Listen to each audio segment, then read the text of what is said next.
al my denke en hart, o Heer, met die oorvloed en die krag meer en meer. Heilige Gees, neem my in beheer, daar is niks beter wat ek kan begeer, daar alleen kan ek vrugte dra, dan alleen kan ek doen wat U vra. Waai deur my, o Heilige Gees, kom waai deur my, ek stel my om, laat my oorloop, val aan die volheid.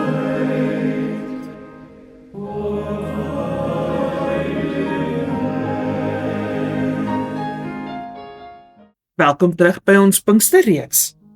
Ons het gister gekyk, hoekom het ons die Heilige Gees nodig? Ons het gesien dat die Gees God se teenwoordigheid by sy mense is, dat die Gees ons troos, ons lei, ons vorm, en dat die Gees Christus naby aan ons bring. Maar vandag kom ons by 'n eerlike ander vraag. As die Gees in ons werk, hoekom sukkel ons dan nog so baie? Hoekom sukkel die Gees so met ons? Waarom reageer ons nog steeds met woede? Waarom luister ons na vrees? Waarom val ons terug in ou gewoontes en sonde? Baie gelowiges dink tog, as die Heilige Gees regtig in my woon, dan behoort daardie stryd mos verby te wees. Maar die Bybel beskryf die Christelike lewe anders. Die Christelike lewe is nie 'n lewe sonder konflik nie. Dis 'n lewe waar daar juis nuwe konflikte begin. Paulus skryf van hierdie spanning baie eerlik in Romeine 7. Ons lees in vers 15. Ek verstaan nie my eie optrede nie, want ek doen nie wat ek wil nie. Inteendeel, wat ek haat, dit doen ek. Dis ongelooflik eerlik. Paulus probeer nie om soos die perfekte gelowige te klink nie.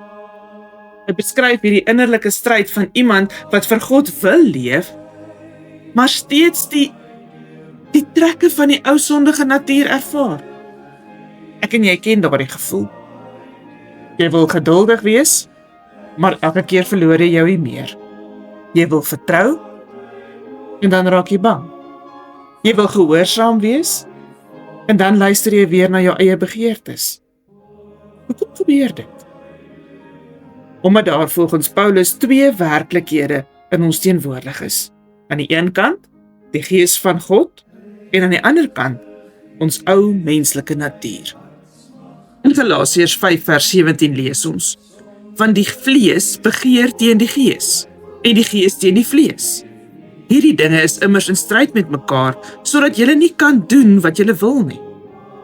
Paulus gebruik die woord vlees hier, nie net vir ons liggaam nie. Hy praat van ons ou sondige natuur. Daardie deel van ons wat self in beheer wil wees, wat God se stem weerstaan, wat besluit om nie te luister nie. Maar hier moet ons iets belangriks hoor. Die teenwoordigheid, die feit dat daar stryd is, beteken nie dat die Gees van God afwesig is in my lewe nie. Inteendeel, die stryd is dikwels juis 'n teken dat die Gees besig is om in jou te werk. Voordat die Gees in ons lewe werk, beklei ons nie eers teen die sonde nie. Ons dryf eenvoudig saam met ons begeertes. Maar wanneer die Gees in ons harte begin werk en dit verander, dan begin daar weerstand kom. Ons besef, hierdie dinge wat in my lewe gebeur, pas nie in by die beeld van wat Christen wees, hoe dit lyk nie. Nou dink mense die oplossing hier is net meer wilskrag. As ek net harder probeer, as ek net meer dissipline het, as ek net meer ernstig is, dan sal ek verander. Maar Paulus sê, die probleem lê dieper.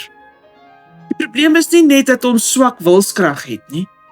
Die probleem is weerstand teen die Gees. Ons luister makliker na die stem van vrees. die stem van trots, die stem van selfbeskerming, die stem van begeerte. Miskien help dit om dit so te verstaan. Voordat ons Christus geken het ons ou sondige natuur ons lewe beheer. Dis wat Paulus vlees noem. Hy bedoel daarmee die ou mens wat self in beheer wil wees, daardie deel wat God se stem wil teenstaan. En dan gebeur die evangelie met ons. Deur Jesus se kruis en opstanding is daar nuwe lewe. En die Gees kom woon in ons. En die Gees begin ons verander. Die Gees begin ons in 'n nuwe rigting lei. Maar nou gebeur daar iets waarmee baie Christene sukkel. Die ou mens verdwyn nie oornag nie. Daar is nog steeds weerstand binne in ons. Dis amper soos twee stemme wat in jou lewe praat. Die een trek jou terug na selfsug, vrees, trots, begeertes, ou gewoontes, en die ander een, die Gees, trek jou na Christus toe. Dis waarom Paulus sê daar is 'n stryd tussen die vlees en die Gees. En dit help ons om iets belangrik te verstaan. Die Christelike lewe gebeur nie outomaties nie. Ons moet elke dag kies. Na wie se stem gaan ek luister? Wie gaan my lewe lei? Baie keer het ons min weerstand teen die vlees, teen onsself, maar baie weerstand teen die Gees. Ons gee maklik toe aan woede, aan bitterheid, aan ongeduld, aan selfsug. Maar as die Gees ons roep om te vergewe, of om geduldig te wees, of gehoorsaam te wees, dan stry ons. En tog bly die Gees werk. Nie deur ons te forceer nie, maar deur ons stadig te vorm. En dit is waarom Paulus sê in Galasiërs 5 vers 16, maar ek sê, leef deur die Gees, dan sal jy beslis nie die begeertes van die vlees uitvoer nie. Die Gees forceer ons nie soos robotte nie. Hy lei ons, vorm ons, nooi ons, werk in ons. En daarom is die lewe van 'n Christen elke dag 'n keuse. Na wie se stem gaan ek vandag luister? Paulus sê verder in Galasiërs 5, almal wat aan Christus Jesus behoort, het die vlees met sy hartsogtige begeertes gekruisig. Aangesien ons deur die Gees leef, laat ons dan ook by die Gees in pas bly. Dis 'n pragtige beeld. Die Gees verander ons nie net vinnig en eenmalig nie. Hy leer ons om stadig, maar doelgerig in 'n nuwe rigting te leef. En dan seker een van die mooiste gedeeltes in die Bybel, na die spanning van Romeine 7 van vlees en hoe ons doen wat die vlees wil, begin Romeine 8 so. Daar is dan nou geen veroordeling vir die wat in Christus Jesus is nie. Wat 'n ongelooflike troos. Paulus sê nie, ware Christene sukkel nooit nie. Hy sê, selfs in die middel van die stryd, selfs as jy bewus is van jou swakheid, behoort jy steeds aan Christus. Hoekom? Daardie antwoord kry ons in vers 2. Die wet van die Gees, van die lewe in Christus Jesus, het jou immers vrygemaak van die wet van sonde en dood. En daar lê die groot verskil.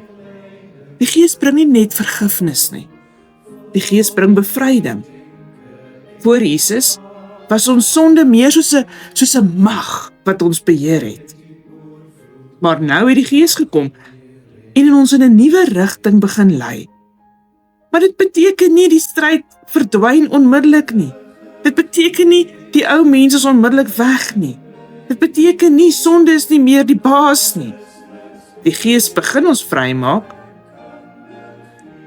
van vrees, vrymaak van skuld, vrymaak van die mag van sonde.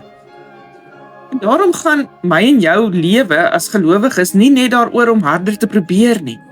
Dit gaan daarmee om al hoe meer onder die leiding van die Heilige Gees te leef. En dit bring nuwe lewe. Romeine 8 vers 5 en 6 sê die volgende: Wie volgens hulle sondige aard leef, bedink immers die dinge van hulle sondige aard. Maar diegene wat volgens die Gees leef, bedink die dinge van die Gees. Die denke van ons sondige aard loop uit op die dood. Maar die denke van die Gees bring lewe en vrede.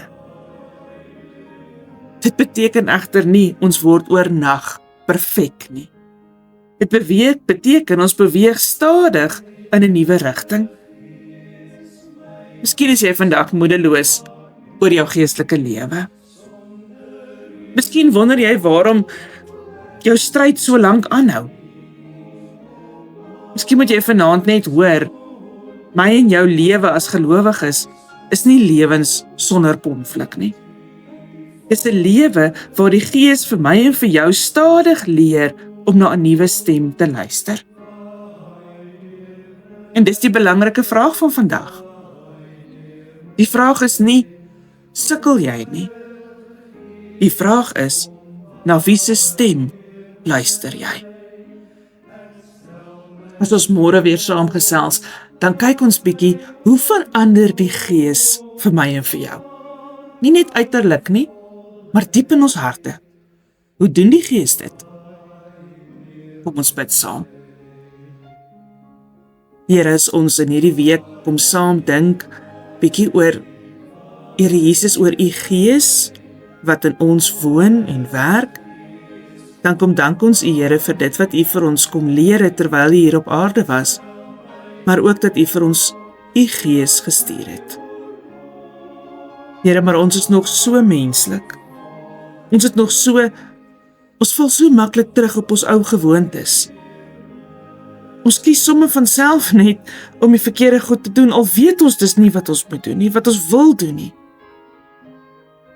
Ag Here, help ons om ons ore te spits, om ons harte reg in te stel, om te kies, om elke dag te kies, na wie ons luister.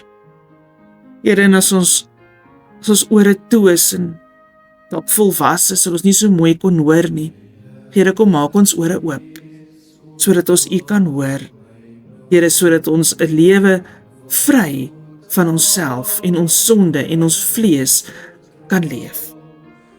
Amen.